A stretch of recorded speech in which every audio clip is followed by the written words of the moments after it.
Good morning, my friends. I want to explain something I have a conversation with folks about on a semi-regular basis here. The difference between Joe Dispenza's work and the various brain rewiring programs that are out there. And my approach, of course, as well, which is just another one in the mix of the pot. But one of the biggest things to understand about these different approaches, especially if you're rewiring your brain and you want to use Joe Dispenza's work, understand that people teach from their own experience. People will tell you the information they learned based on their experience, which is healthy. That's what we do. And if you know Joe Dispenza's story, he broke his spine in a bike accident and used his mind to heal his spine. So he didn't have a limbic impairment. He did not have chronic trauma. He was not stuck in a chronic stress response for a long period of time. And the work he does is wonderful, and it's not appropriate for people who've been stuck in a chronic stress response for a long time. The level of emotion that his work creates inside the nervous system and brain is overstimulating and can be quite the opposite of helpful for people who have had a limbic system impairment and been stuck in fight, flight, or freeze for a long time. So, and the same thing goes, and I'm going to mention a few specific programs I know of here. DNRS is one I know of. I've worked with I know Kathleen King. She's got Primal Trust and Regulate. Those are the only people the ones I know more intimately because I did DNRS and I've worked with Kathleen a little bit. And then, of course, there's my approach, which is very different from those things as well. And the thing I want you to understand is that if you are rewiring your brain, please pick a program that resonates with you, where the information lines up with your experience enough that and you need to just pick somewhere to start. If you're just starting out, just pick something and start there. But overall, know that this work is very multifaceted and different people are really coming at it from different angles.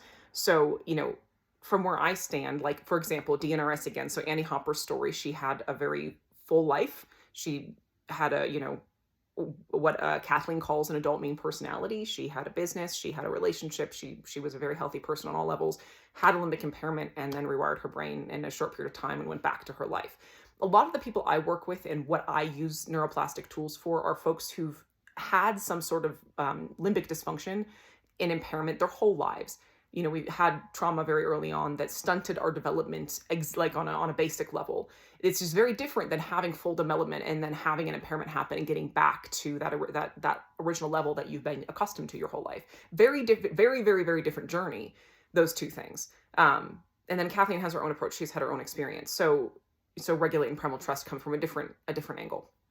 And then Gupta, same thing. I'm not really familiar with Gupta, and then I have, everything I share here and the way that I coach, the way that I kind of teach or help people to use neuroplasticity is in the context of what I just said, which is very different from all of those different approaches. So there's the bottom line is you're probably going to hear contradictory information if you use different programs or, and it can be overwhelming. So pick an approach that works for you and stick with it, but know that you will over time find a unique pathway for you, because most likely you have your own unique experience that may line up more with one of these programs or something else I'm not even mentioning here.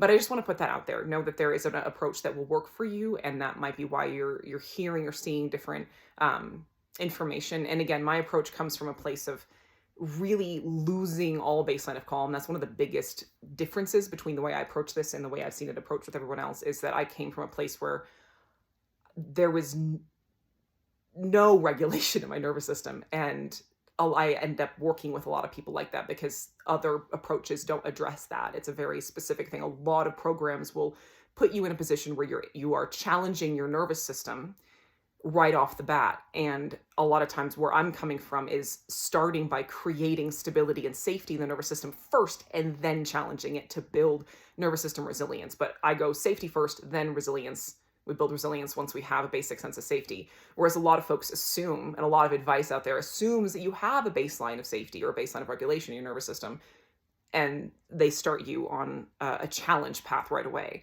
So I just want to lay all that out to explain it, because there's a lot of, this is very new, this whole field of neuroplasticity and nervous system regulation, and as an approach for chronic illness is pretty new.